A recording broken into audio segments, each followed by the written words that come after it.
What was it about Arnold that motivated me? The charisma. Obviously his chest and his biceps are just insane.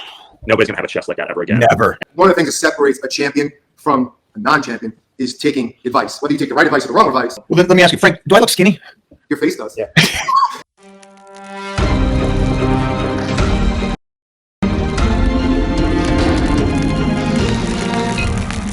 My 5 things. When do you feel most alive in the gym? And I'll go back if we forget them. We still do it for free if there was no finance in it. Question for all of you. The judges. This is going to be a great one. Did you ever walk off the stage and the judges tell you this is what you need to do, and that coincide with what you wanted to look like? And did you take their advice to give them what they wanted, or did you stay on the path for what you wanted? And the last one that I want to start with is, I've said this many times, Arnold motivated all of us. But it was his personality, who he was, that really motivated. The body was incredible, but the way he was living life and how he would work out and how he'd talk about this, everybody's walking around miserable in the gym. I'm smiling during the diet 2 weeks out from the, I'm happy. So first, Arnold, what was it about him that motivated you? And yeah, go with that. Yeah, we'll say Arnold. Go ahead, Steve. What was it about Arnold that motivated me? The charisma. Obviously his chest and his biceps are just insane. Nobody's gonna have a chest like that ever again. Never. Ever. I don't even know how the hell he did that. But yeah, the charisma, the personality. I never get starstruck when I meet anybody, and I pride myself on that. But when I met Arnold, I was like stuttering. I was like, at a loss for words. And he's just a larger than life figure to me and many other people. That's never. I met him in '89, and I've worked with him, and I've flown with him, and done things with him. And we were just over with him a few weeks ago, and I'm still that, just talking to the girl for the first time kind of attitude. I don't know what to say. I feel like he moved, putting aside everything Sadiq said, which I totally agree with. He also moved a certain way. He just flowed. Like I remember in Running Man watching him, running across the the airport, and watching that level of athleticism. Commando when he was carrying the log, right?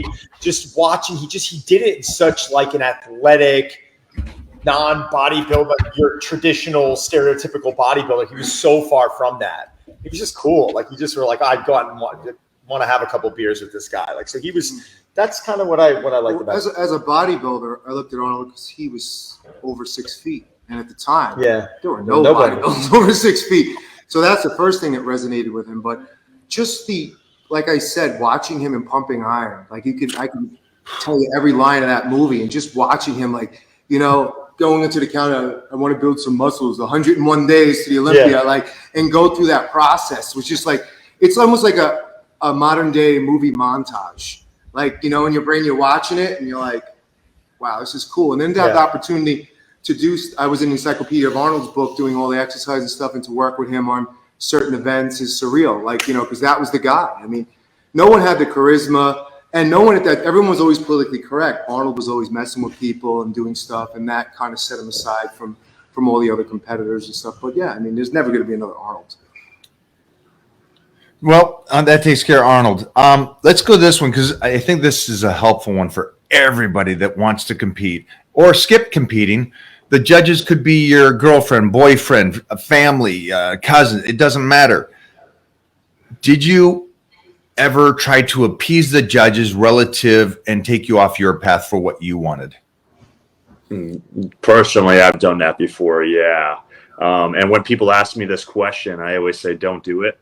Because you're trying to look good for 30 minutes on a Saturday, one time a year, but you're going to have to live with that physique for all year. You know what I mean? So you're going to have to be happy in your own skin.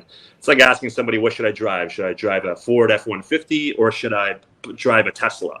It's a personal preference. What are you going to feel most comfortable in? What are you going to be most happiest doing? I've listened to the judges, and like I said, I was never happy with the result, nor did I win. So it's like, no matter what, you're the only one you have to please. That's a smart thing. You're trying to appease somebody. You do it, and you still don't get it. Yeah. It has to go back to you.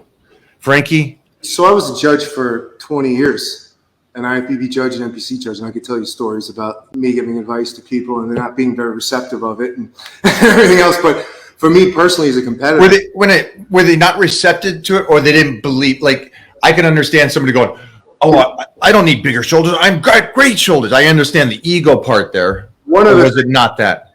One of the things that separates a champion from a non-champion is taking advice. Whether you take the right advice or the wrong advice, you got to decipher for yourself. But for me as a competitor, I knew coming in stage, I need to be bigger and harder. What are you going to tell me? You know what I mean? That was my goal every time I went into the gym.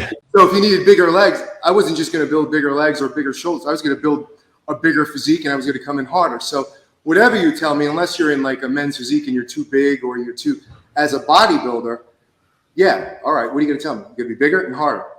That's the goal anyway. That's what I'm going to do every single day. I'm going to try to come in and, that's the goal. But as a men's physique competitor or something, maybe you need more delts or you got to come in a little bit light, whatever it may be. But as a heavyweight, super heavyweight bodybuilder, which they didn't have, Mike, you come in big and you come shredded, or you go home or you lose and cry in your cornflakes. But a lot of these people think they're world beaters. And I almost had a fist fight with some, I'm not even going to say IFBB pro guy, just saying, giving them my advice.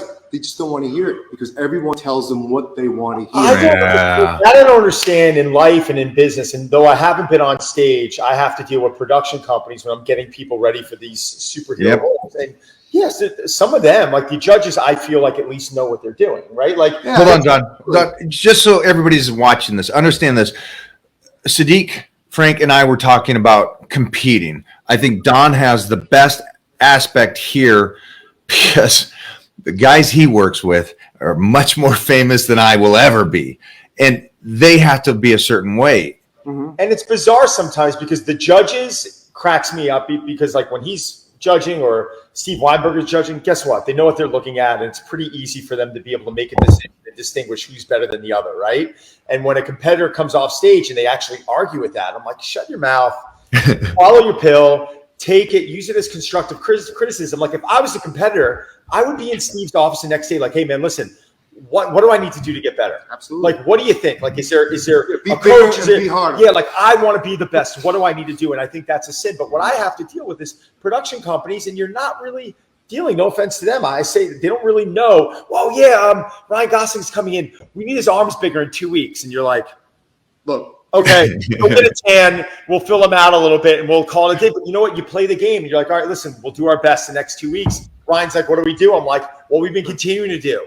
No booze, no this, no that. Let's just stay tight. And then you send them off. Did we change the roadmap much? No. Production companies like, thank you for listening. I'm like, no problem. Thank you for the opportunity. You got to play the game. Look, if I'm trying to be a superhero, I'm going to Don. If I want advice from a judge, I'm going to Jim Mannion, Tyler Mannion, Steve Weinberger, Gary Udit. People have been in it. The people that you're going to know who are going to judge you time and time again, because they're going to look and see if you need those changes. You know what I mean? Like if you're a bodybuilder and you have no leg sweep and then you keep continually coming in and your legs look the same, you should take the advice. So like instead of saying, I know what works best for me. No, you don't, because you finished 16th and you obviously don't. So, listen, open your ears. We were just talking about this over oatmeal, and one competitor came up to me, and I don't lie. Like Sadiq came up to me at the Pittsburgh Pro. He goes, what do you think? I go, you look phenomenal. You look great. Yeah, he told me this. We took a video of Sadiq. He got like 1.4 million views. People were like, you look phenomenal. Another bodybuilder came up to me, and he goes, what do you think? What do you think? I go, 16th. He goes, what do you mean 16th? I go, don't do the show then. You asked me. He goes, I think I look the best I ever have. I'm like, you look 16th. You asked me, I'm giving you an honest. I said, don't compete. Congratulations on looking your best. He came in 16th. You're going to finish 16th. You know what I'm saying? Like, I'm not going to lie. If Sadiq came to me and I thought he was off, I saw Andre Ferguson backstage. And he's like, what do you think? Comes up, I go, 5th, 6th. He's like, you think? And I'm like, yeah, came in 5th, 6th. Like, I mean, I'm not going to lie to you. If you came up to me, Mike, and you were like, in shape, and what do you seriously think? What kind of service am I doing you if I'm lying? Well, then let me ask you, Frank, do I look skinny? Your face does. Yeah. Your body, your abs. We were texting Mona. We're like, what is he doing, physique now? We were breaking it up. Is he doing You guys gave me some great insight. Lean. It's lean. It's lean, Mike. It's lean. Lean. Oh, all right.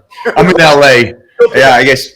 The question is, can you still pick up a house? I just did this morning. I tried to prove a point this morning. 3-day fast, 2 days no water. I weighed in, and that's the lowest I can go. I can't get back. I can't even try to get lower than that. And I still went in and benched 405 on inclines for reps. So I was like, they're going to look at that and go, eh. But anyways. Do you weigh yourself, Mike, at all, or do you even care? I do, because this time it was, you guys understand, as long as you're in charge of the ship and you're the captain and you can make it do this, you're golden for a lifetime, as long as you're in control of it. But if you ever get into the point where you're dieting and stuff and it's not doing what you want, there's something going on. I think you all agree with that, right? And so I will continue to try to push it and learn what the body is capable of. And so the lowest I got was a depleted 237, and then, ate one meal and I'm 242. So, but that was 3 days, no food, and 2 days, no water. And I'm not saying that to do it. Nobody should do what I just did and lift the weights I lift. I'm not saying that at any age.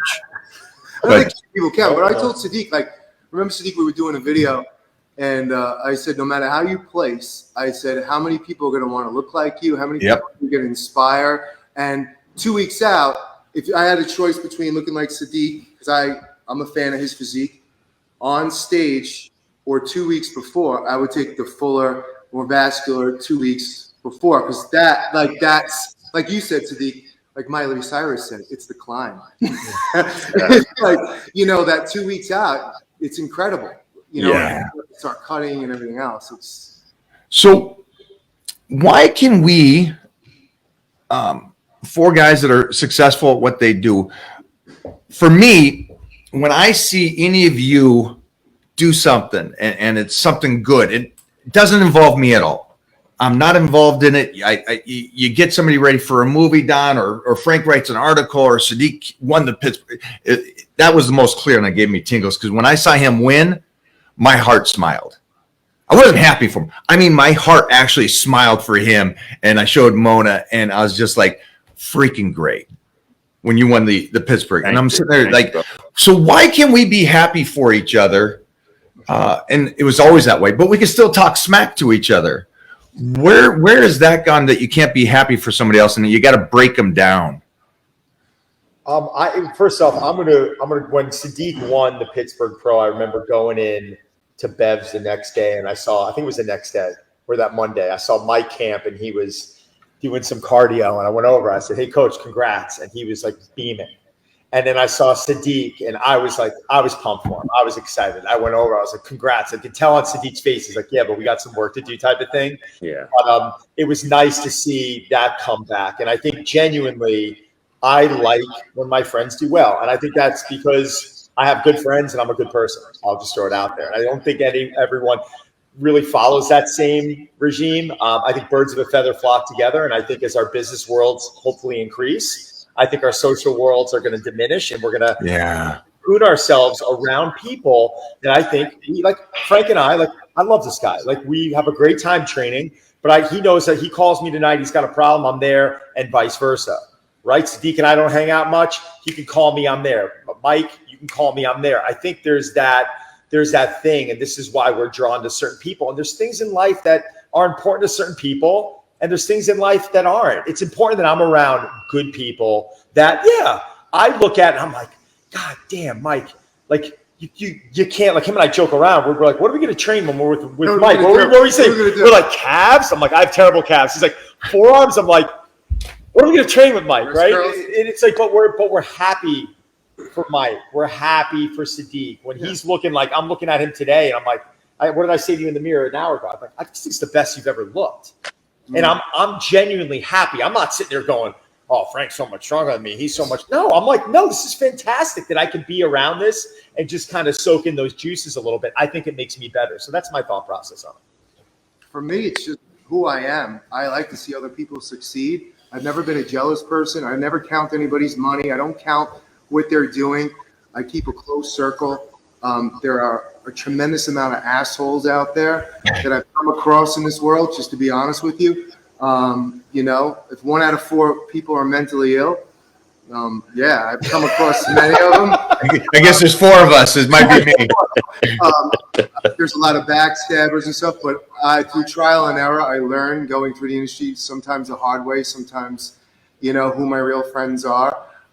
When you're not doing certain jobs or this or that, they leave the building, you never hear of them, but when you come back, they come back full force. You know who was there with you all the time.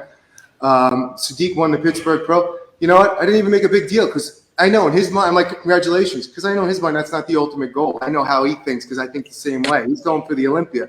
Whether, you know, the New York Pro, I'm like, doesn't matter. It matters how you come in the at the Olympia. It doesn't matter anything. Like, you know what I mean? So Don does a cup. Don is doing great things like the Navy. We try to support one another. You know, I try to support friends who I like, who I care about. If there's anything I could do for them, I will. I'll give them a shirt off my back. And as you know, Mike, certain people, you know, you have to learn through, again, trial and error that that's not the way they think. But I'm comfortable with, you know, certain people.